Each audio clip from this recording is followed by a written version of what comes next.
Good morning, everyone, and welcome. We are just admitting folks into the Zoom room. Stand by, we'll get started here momentarily.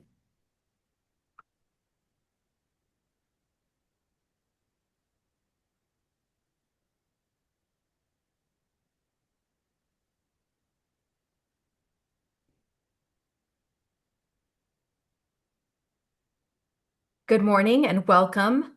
We'll get started very briefly.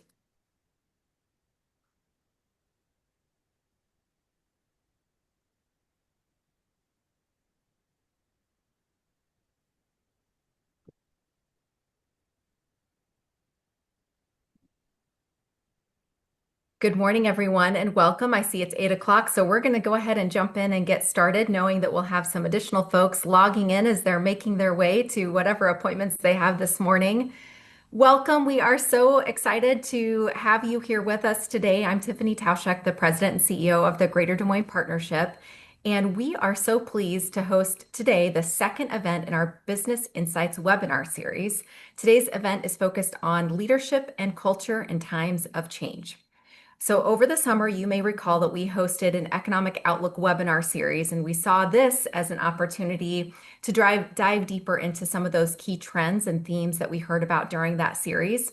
So we're excited today to hear from three leaders who are going to discuss how they foster a strong culture in their organizations and effectively manage change.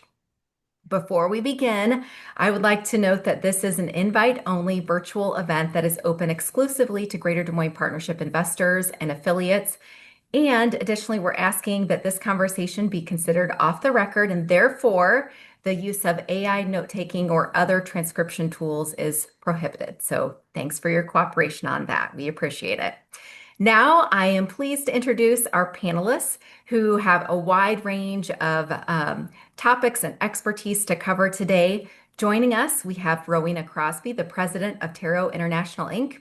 We have AJ Kalra, the managing director of CBRE Des Moines, and we have David Lito, the president and CEO of Palmer Group.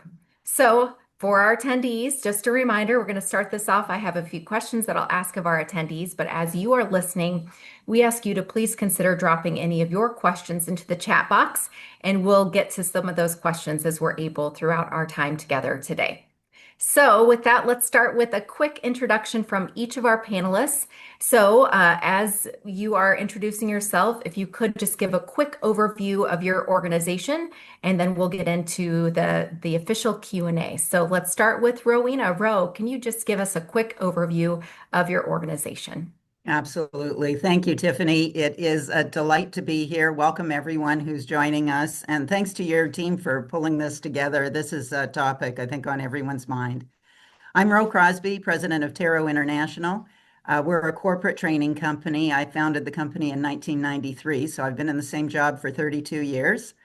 We've had the pleasure of training professionals in 14 countries. We've got graduates from more than 40 countries, and we specialize in interpersonal and personal skills development, the skills that AI is not likely to replace anytime soon. Love that. Thank you so much, Ro, for making time for us today. We appreciate it. Next up, AJ. AJ Cholera. As Tiffany said, I lead the CBRE office here in Des Moines. We are a sales office. We have an office of about 50 employees, and we cover the entire state of Iowa. Glad to have you, AJ. Welcome. And finally, we have David. Welcome. Thanks, Tiffany, and thanks for hosting. Dave Lito, President and CEO of Palmer Group. Been here since 2004. I've held multiple roles over that time, but we're in the employment and talent space. So anything from temporary and contract staffing to direct hire, executive search. We help companies when they need to downsize or let an employee go. So we do outplacement and career transition, evaluation, candidate evaluation, and assessment. So anything with talent, we are there to help. We're an ESOP. We became an ESOP in 2016, so employee-owned company. And then we have our headquarters here in West Des Moines, and then we also have an office in Cedar Rapids in Wisconsin. Excellent. Thanks so much, Dave. Appreciate it. Thank you all for being here today. So to dive into some of the questions, and AJ, we'll start with you and then work our way through the panelists. How would you describe the culture of your organization, and how do you intentionally cultivate that culture? Yeah, so like I said, we are a sales office, which is not a one size fits all type of approach and culture. It's very much a locker room. CBRE was an affiliate with Hubble for a long time up until November of 2022, at which point CBRE corporate bought the franchise back. CBRE in the Hubble days, our brokers would come in, they all had their own office, they shut the door, they make their cold calls and kind of go about their day. Now there's no offices. So I don't have an office. We have private focus rooms, we have private conference rooms, but you're back there engaging with other brokers, support staff, and leaders. I typically go in every morning and sit in a different row and try and interact with everybody. So our culture is very engaging and collaborative now. It wasn't always that case, and it helps with employee engagement. And so I very much enjoy our culture, and I think it's been a good change in the last couple of years. Thanks, AJ. And having visited your office, there is definitely a very warm, welcoming feel just as soon as you walk in the door and as you're walking around the office. That collaboration is very, very evident. So thank you. Dave, how about you? Well, as I said, we're an ESOP. We're employee ownership is really the heart of our culture. We talk a lot about that, and having each person own the role they're in, own the seat they're in, own their work, take accountability for their work. So, all of our employees are shareholders of our company. So their impact not only affects their long-term retirement, it affects everybody around them too. So we talk a lot about that in our environment. Of course, with our values, trust is the key to that, and everything else kind of rolls from there. Trust, love, fun, and passion are our values as a company. We do have an open door policy. We're still a small company with 75 or so internal employees. So just having that open, transparent, honest environment has been key to our success for 27 years, and it will take us forward as well. So we do a lot of things, a lot of fun things. We have a golf outing annually. I'll take all of our employees out and hack away, which is really, really fun. We meet every Monday. We have a full, transparent, open sales meeting every Monday where we share everything that we've done the week prior. So having that honesty, that transparency, having what we do, have to be honest and have that integrity as a business to succeed. So we hold on to that here as we do everything we going forward with our company. So we do a lot of recognition. That's really a big piece of that. We do an MVP every month where employees get to pick another person in the company that's their most valuable player, and we share that openly and talk about that and celebrate that. So it's pretty fun as well. So we do a lot of things here internally to have fun and stay fresh. But at the end of the day, we are a sales organization as well and have numbers to hit and try to hold our team members accountable, but make it a fun environment to do it. Excellent. I hear some EOS language woven in there, Dave. There's a lot of EOS language here. Yes, that's for sure. Very good. Thank you. Ro. Well, Taro has a reputation of being very professional and very respectful. And I believe that is lived within our culture. I suppose one would have to ask our team members to have them comment on what the culture feels like, but that's certainly been my experience. We are a learning company, so learning undergirds our culture as well. We're all working very hard to master the skills that we teach others and grow together and individually. We do have a solid belief in the power and potential of human beings, and that's shared across the team. One of the things that's been interesting in culture, which is a post-COVID thing, is half of our team members live out of state. And so being able to foster that culture with remote people can be a little bit of a challenge. It was always true that a lot of our trainers lived out of state, but they're deep in the weeds of our business and our culture all the time, just with the nature of their work. But I'm pretty proud that we've been able to keep people engaged when they're living in different states. We bring our out-of-state team members into Iowa about quarterly. We have a big annual retreat where we bring everybody in for a few days. And that not only is for learning, but also fostering teamwork and collaboration and culture. Thanks, Ro. That leads us perfectly into the next question. And this will start with you, Dave. So, when your organization is undergoing change, what steps are you taking to protect or evolve the culture of your organization rather than lose it? Yeah, we've seen a lot of change lately, haven't we? This last 5 years have been wild, but we're never perfect on these things, but we always try to improve every time a change happens. So I think the most important step is putting a plan together, and that's really what we try to do. And then when you work from there, uh, honesty, being open, being transparent about the change and why it's happening is pretty important. Again, like I said, our team members are shareholders, so everything we do has to try to move our company forward for the right reasons, and doing that and staying true to who we are. So I guess I tell our team members all the time, change is the only constant, and how we handle those changes and how we adapt to innovate and help our company move forward is why we're doing things. So again, and then we, being available to answer questions, whether that's in a public meeting or privately. And then as you go through a change, you can't stop caring about your people, and that's the heart of what we try to do here is that taking care of the business, and you take care of your people, and good things will happen. So those are just some things that we do here, but having that plan initially is a pretty big piece. Thanks for sharing. Ro, how about you? You touched on this just a little bit. Yes. Well, culture really is the shared beliefs and values of a group of people who are interacting. And the pace of change, as we all know, is really accelerated.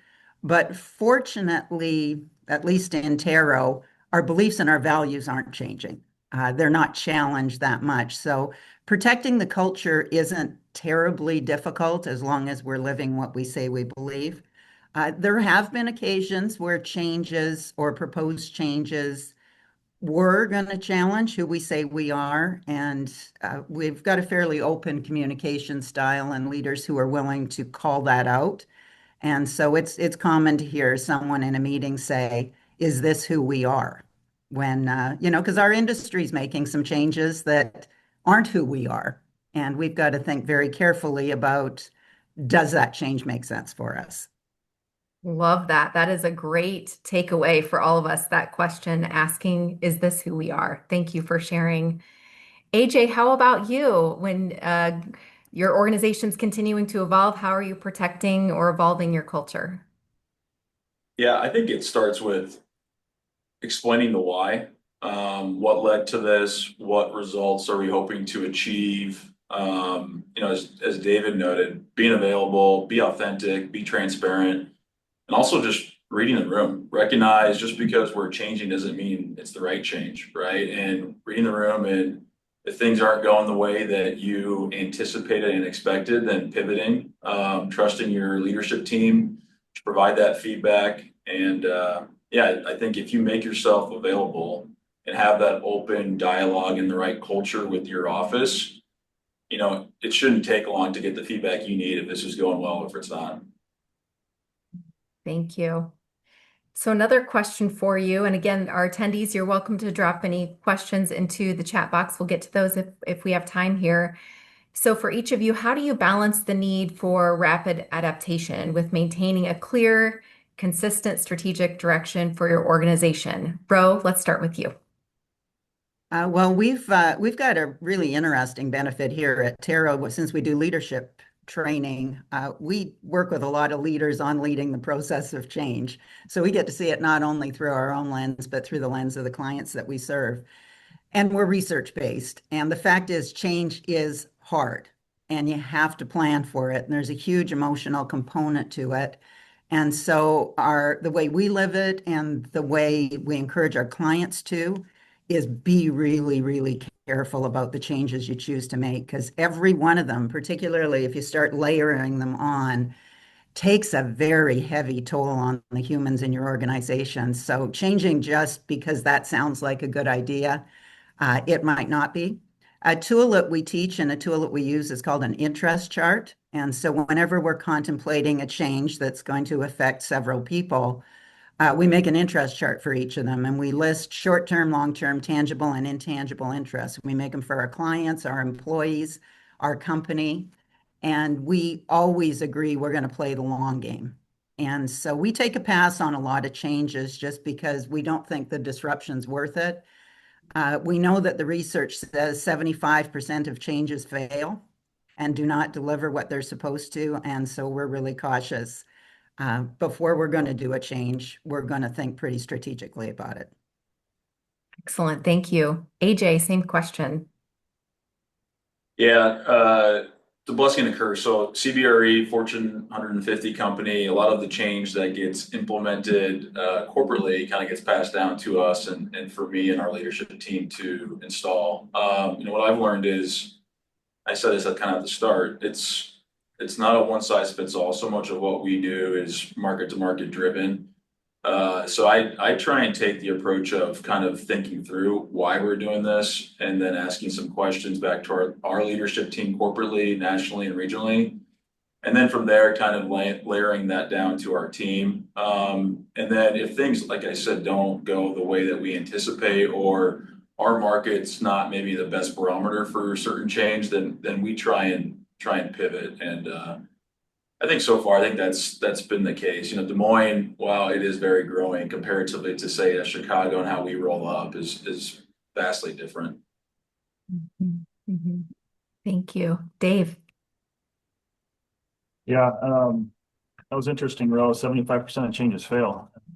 Not heard that stat before, but in our industry, things are changing at a rapid speed with technology, and so we need to change in order to keep up with where the industry is heading. So, everything we do, Tiffany, as you mentioned, we're an EOS company, so we have a 10-year target.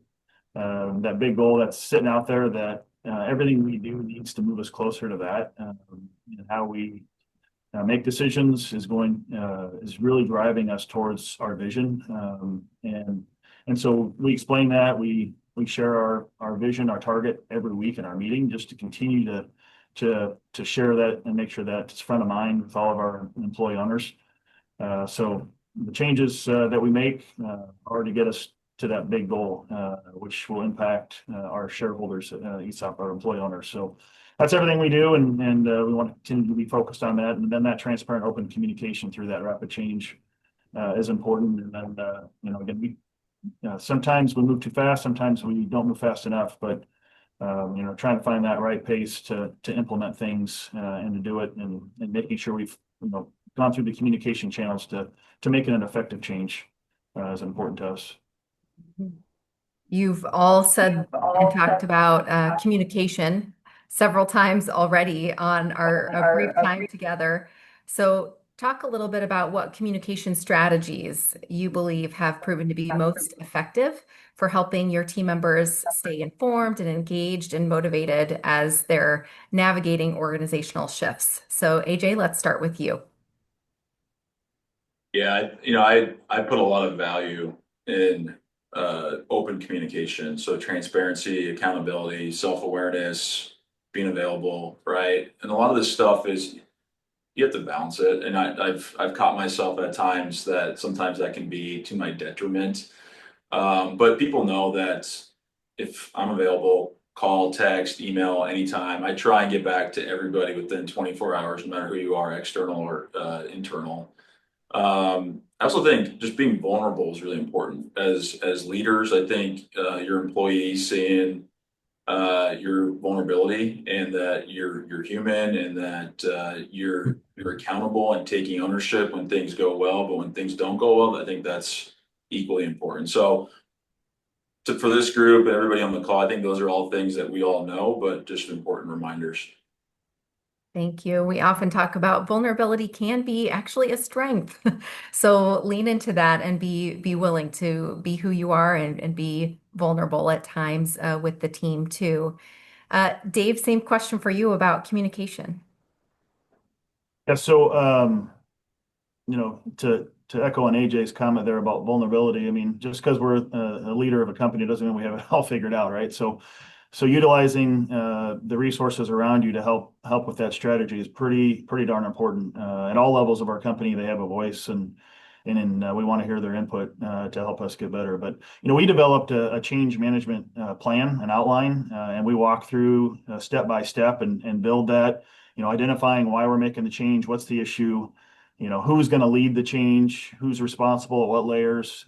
We organize who's going to be involved with rolling it out, developing that assessment plan. What's the steps that we're going to do, because every change isn't handled the same way. Some may be roll out in an all company meeting. Some may be, depending on what it is, a individual by individual, or maybe within a group. So and then we try to execute that communication plan, and then at the end, we evaluate the success. Did it work? Did it not work? Why didn't it work? What do we need to adapt? So we developed that plan, that program to walk through it, to have that plan up front, and it's helped us just kind of really think through things before we just react.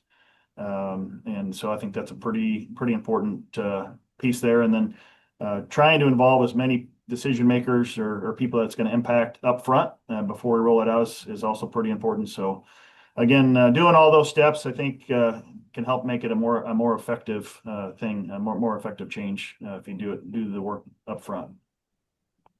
Thanks. Thank you. Ro, same question. Well, I'm going to just pile on with the other panelists on the value of being vulnerable and expressing vulnerability. So often as leaders, we feel like we need to be so strong. There's some real strength in just honoring that there's discomfort, and there's an emotional component to the change. And so we at Taro, when we encourage our clients, address the emotions. We're making change usually for logical reasons, but there's a very real element that is emotional. One of the mistakes I think a lot of us make is trying to get buy-in by inviting a lot of feedback. And so being honest with people and letting them know, we do want your input on the areas that affect you. But when leaders start asking employees for their feedback about a change decision that's already been made, or that the person doesn't really have any input into, I think that harms trust. So just being honest on here's what's coming. A couple of communication strategies. It's really smart to talk about what's not changing. With a lot of changes going on, we can get caught up in that. And to say, what's not changing? We all care about each other. Our clients are still at the center of our business, and that kind of puts things in perspective. Another thing we're very careful about doing, and we coach others to, is to frame your language positive. I frequently hear leaders tell people, don't worry, your job is secure. And that word worry then becomes imprinted, and you couldn't give them worse instructions than if you said, now I want you to worry all day long about this change. So instead, we try to use positive language when we're communicating about changes. Excellent advice. Thank you, Ro, very much. That's very helpful and is in great alignment with the question that we've received. So this is from one of our attendees, Heather Waffle Terrence, and she's asking, how do you balance transparency with the need to avoid fueling fear? So I'll open that up to any of you that would like to respond. Well, I can jump in and build on the honesty piece. I think people might not like to hear it, that you can't share things that you know, but denying that you know is not smart, and that's not transparent. So to say, I'll tell you things as I can, I'll tell you things as they come up, and then to actually live that, that builds trust. It may create a lot of discomfort in the short term, which is why I think as leaders, we're nervous about doing that, because most of us don't want to be in the presence of a sad person or an upset person. But just sticking with transparency and honesty, even if it's not comfortable, is going to pay off in the long term. Thank you. Any others want to respond to that question about balancing transparency? Yeah, I would echo that. If you have the trust and relationship with your team, And as leaders, you should have already put that effort in, right? If you have the culture that you feel confident in, those transparent conversations of what you can and cannot say should be easy, in my opinion. Those people should understand that, hey, I'm an open book, but there's some things that I just need to hold back on. And for me, I have found those conversations pretty easy to navigate, just assuming you put in the time to build that trust in first and foremost. Yeah, I would just, with what Rose said about the positive framework, I mean, if you're going in and it's doomsday and you're just not showing, what's happening, what we're doing to address the issue and make it better. And if it's all bad, you're going to stoke fear. But if you can frame it in a way where you're honest and transparent, like you need to be, and explain to each person the role they play in helping make the situation better, and how, as an organization, you need them, you're relying on them to rally around and make it better, I think is a pretty important deal. And at the end of the day, if you're open and honest and transparent with what needs to be done and where we need to go and what's going on with the situation with the department or company or whatever it may be, and the person bails, to me, they maybe weren't that plugged in to begin with to want to really dig in when times get tough to help the company through things. So I think you kind of can assess as an employer who you might have in one of your seats that's not really plugged in to helping your company through a tough time. Thank you. Thank you all for answering our audience member question. Very, very much appreciated and great takeaways and advice there. So another question, if any of you are willing to be brave and share an example of a recent change that you've navigated and maybe what went well, maybe what didn't go so well, we would appreciate your willingness to offer up a tangible example of change. Dave, any examples that you'd be willing to share? Sure. As I've talked about now a few times, with EOS, we talk a lot about accountability charts. Most companies may call them an organizational chart. We went through a kind of a mix up, or we shifted some roles, put people in the right seats here mid-year. And we had done it here a year and a half, 2 years ago. We had thought we had a really good plan together, and it didn't work. Not that we had wrong people. We just had the organizational structure we thought was going to work, just didn't end up being the structure that ultimately we ended up with. And we took some time to build the second structure. But again, we set the timeline when we were going to announce the changes. We thought a lot about it. We took extra time to the second go around to really think through what made sense, what our people needed, the leadership structure, how that was going to work. And then we've followed up with, more meetings. How's it working? How's the new setup working for you? And just really trying to be more intentional with what we've done, having more of those discussions up front and then the back end too. So, anytime you go through a restructure and change who's in what seat, it can really throw things off. And I don't think we thought through that enough initially, to be very honest and transparent here a couple of years ago, but we definitely took more time and put more thought into it. And we're seeing, really positive results as the outcome because of that. Thank you. Ro, an example you'd like to share? Actually, I'll quickly share two, because sometimes we change because we choose to, and sometimes we change because of an external force, and we have to. And it's not a really recent example, but it was pretty enlightening for us at Taro. When your entire business model is about bringing groups of people together for learning, COVID was catastrophic. To the point I thought, if I was writing the story, I don't think I would have written the end of Taro, but an ending's an ending, and maybe that's what we're going to have to accept. And we recognized the humanity of everybody going through it. We had daily Zoom meetings. Nobody had a job, so we would just get on Zoom and make sure everybody was taken care of. All of us probably remember how scary it was in those early weeks. We also remember it's what were we going to do for 3 weeks? What were we going to do for 5 weeks? Completely unaware it was going to be years. And we ended up coming out with a new product line and a much stronger organization. So a crisis can be pretty awesome because the way you handle change, we had no choice but to come together. The change that is in progress right now, at Taro, and I think it's going well, is my retirement. And I started planting the seeds and imprinting that a couple of years ago.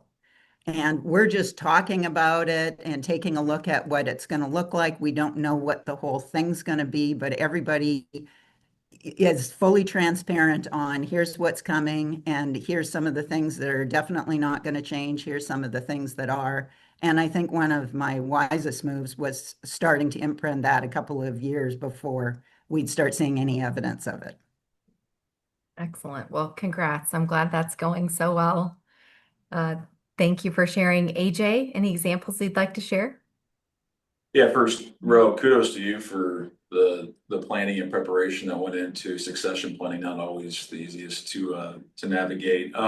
We've had a lot of change internally. I noted before, CBRE being an affiliate with Hubble up until November of 2022. March of 2024, we finally moved out from under Hubble's roof and into our own space. And then April of last year is when I started. So a lot of change, a lot of office layout and such, leadership change. I spent the first, call it 6, 7 months, and I didn't change anything. I just listened, built credibility. I was an external hire, built relationships, and I have no regrets in doing that. Sometimes as leaders, it can be tough to remain that patient. But I love the barometer of end of the year. Let's re-strategize. Let's set out a plan for this year. That's what we did. It's also in our line of business. Everybody resets at the start of the year, so it's a good measuring pole for our business. But yeah, I think building that trust first and foremost, the work and priorities and growth will come later, was pretty critical for me starting and going from there. Thank you. And we're glad you're here. Another question, how do each of you approach leading the team in a way that is authentically you? So Ro, let's start with you. Well, I opened this morning by saying I've been in the same job for 32 years.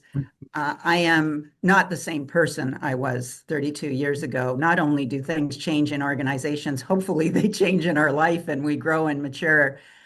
So who am I authentically? And that's really at the heart of emotional intelligence. Emotional intelligence is really just 4 things: know thyself, take mastery of thyself, get to know others, and then influence positive outcomes for everyone. And those first 2 steps, who am I and how do I take mastery of it, I think do lead to that authenticity. And that's very much baked into our culture. We're constantly, and I'm constantly, a work in progress of trying to understand how am I a better person today? How am I a better leader today than I was yesterday? And how is that reflected in my leadership? And so that probably looks different than it did 30 years ago. Thank you for sharing. AJ?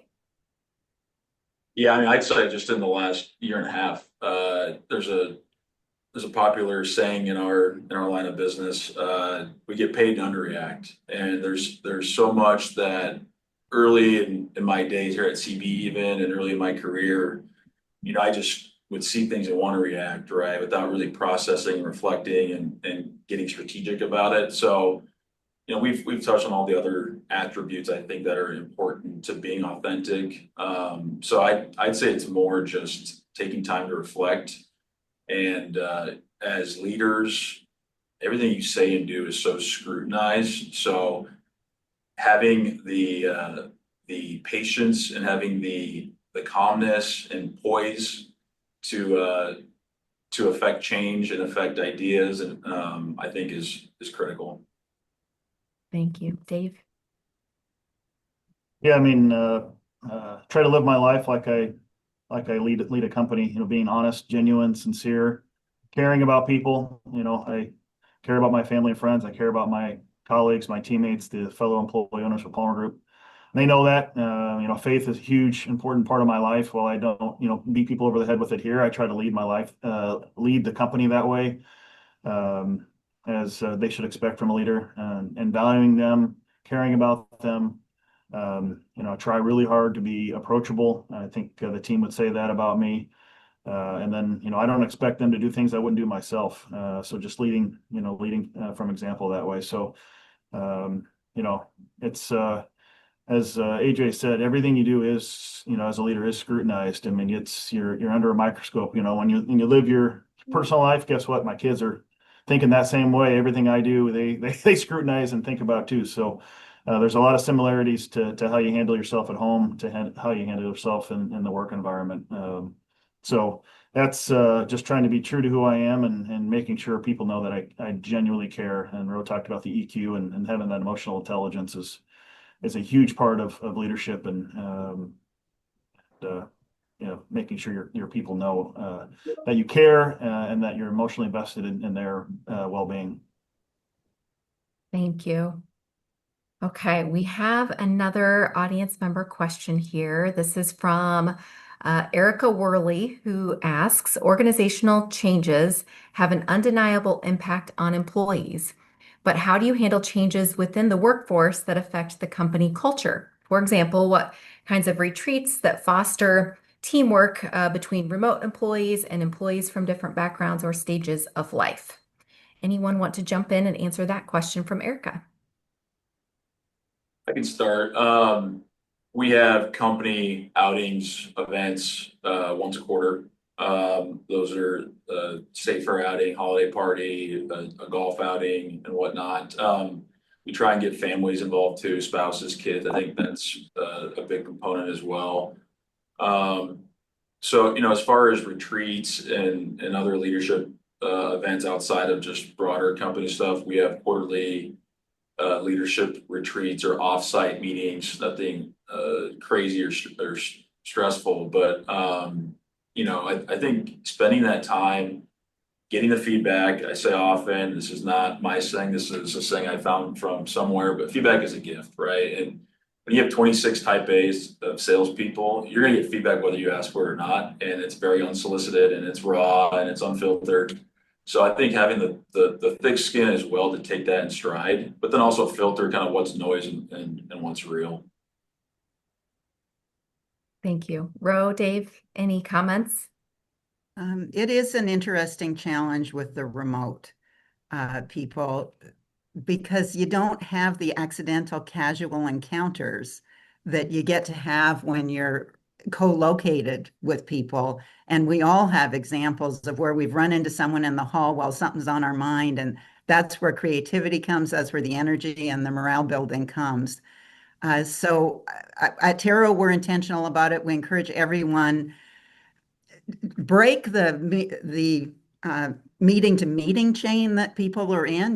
They're in one Zoom meeting after the other, give people a little bit of space to recover between meetings and build rituals into the meetings that are planful for those just accidental little encounters. Even if it's at the beginning of the meeting, go around to everyone in the meeting and say, hey, what are you most proud of this week that you did that's helping us get to our goals? Or maybe it's a personal question, but I love the retreats and we certainly do those. But there's occasions in every single meeting, if we're just planful, to recognize humans as humans and they have emotional lives, and we should just spend a little time getting to build that into the relationship. Thanks, Ro. Yeah, we do an annual kickoff investor meeting, we call it, where we have everybody come in, and then we have a mid-year event too, where we have all of our employee owners together. We don't have a lot of fully remote employees. We just have a couple, and one's close enough where she drives in on a regular basis to be here. But we had it where we had more remote employees. It is really hard, and I'm not a huge fan of and it works for some companies, but you miss the connection, you miss the collaboration, you miss the water cooler talk.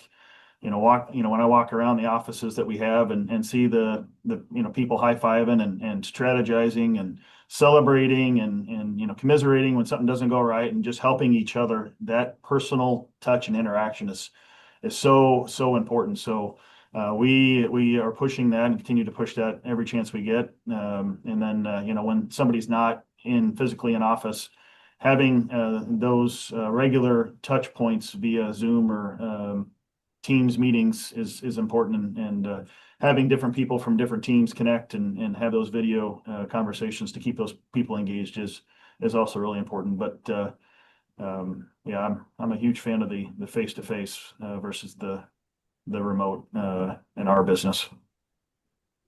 Thank you for sharing. Knowing that we just have about 3-4 minutes left, I have 2 more questions to get through. The first is there an emerging trend or challenge do you think that you believe will test leaders' ability to remain authentic and people-focused? Let's see. AJ, let's start with you. Yeah, I mean, the timing of this conversation and that question is interesting, right? I mean, we had Amazon that cut 14,000 jobs this past week. UPS cut a bunch of jobs, Target, PricewaterhouseCoopers, Paramount, Intel, all under the cover of AI. So I think some of that is real, some of that, there's probably some underlying push for, whether it's economic driven or what have you. So AI is coming. I think a lot of people are trying to get ahead of it. A lot of what I've read and seen, and just my opinion, it's for maybe some middle management jobs as well. I try and just tell my team, and I'd say AI for me personally is a weakness. I need to get better at installing it into my day-to-day life so I can be dangerous and at least speak some of the language. So how do you get in front of it is make yourself just a better or more agile in a very evolving environment. So there's AI, and the other thing for me would just be, and we've touched on it too, is just the return to office. JP Morgan Chase just built a $3 billion building in downtown Manhattan, right? I think you're seeing more and more of that. And yes, I'd be remiss if I didn't recognize I am biased in wanting that more, but I agree with everything David said, that big believer in return to office, big believer that it builds relationships and culture.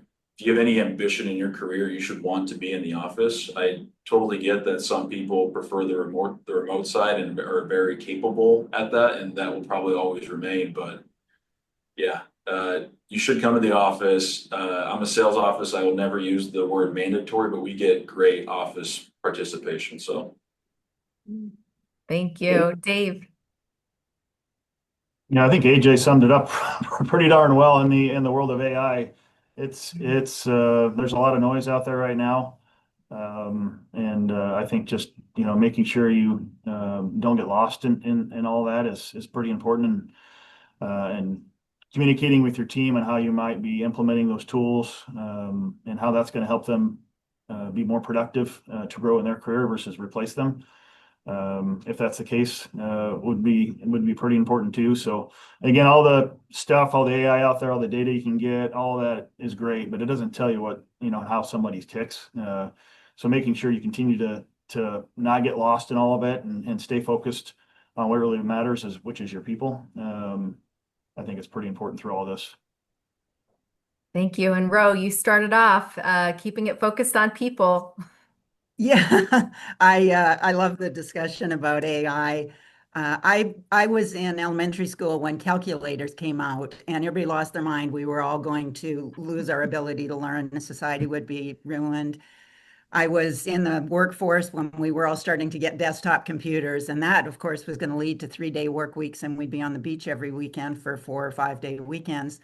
AJ said something earlier about his industry that they underreact. I think that's great advice for all leaders is don't panic about this stuff. Yes, there's going to be changes, but people are watching us. And I'll conclude with a quick story. I was on an airplane a few years ago with a colleague. We were traveling to serve a client, but we weren't seated together. And I'm sitting in my seat doing my Sudoku puzzle, and the plane's going up and down, which is a hassle for me if I'm trying to do my puzzle. Unbeknownst to me, my colleague is trying to calm down the 2 passengers next to her who are losing their minds that this plane is going to crash. And she pointed at me 2 rows away and she says, "That's my boss up there. She travels a lot. Watch her. And if she starts to panic, then you should start to panic."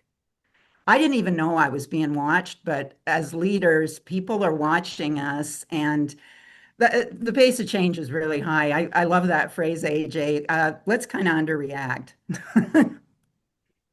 That is great advice. And thanks so much for sharing that story. Uh, I think my last question, you've answered it, which is about something tangible that we can all do as we move forward and navigate change as leaders. I see that we are at time here, so I just want to thank Ro and AJ and Dave. Thank you for your time today, for this great discussion and some tangible takeaways for all of us. We really appreciate you taking the time so we could all learn from you. So for all of our attendees, we hope that you'll join us again. We have another webinar coming up on Thursday, November 13th about the affordability and access in a changing or challenging economy. And then on Tuesday, November 18th, we have a webinar on global forces, local impact. So thank you all and hope to see you all soon. Bye-bye. Thank you. Thank you. Thank you.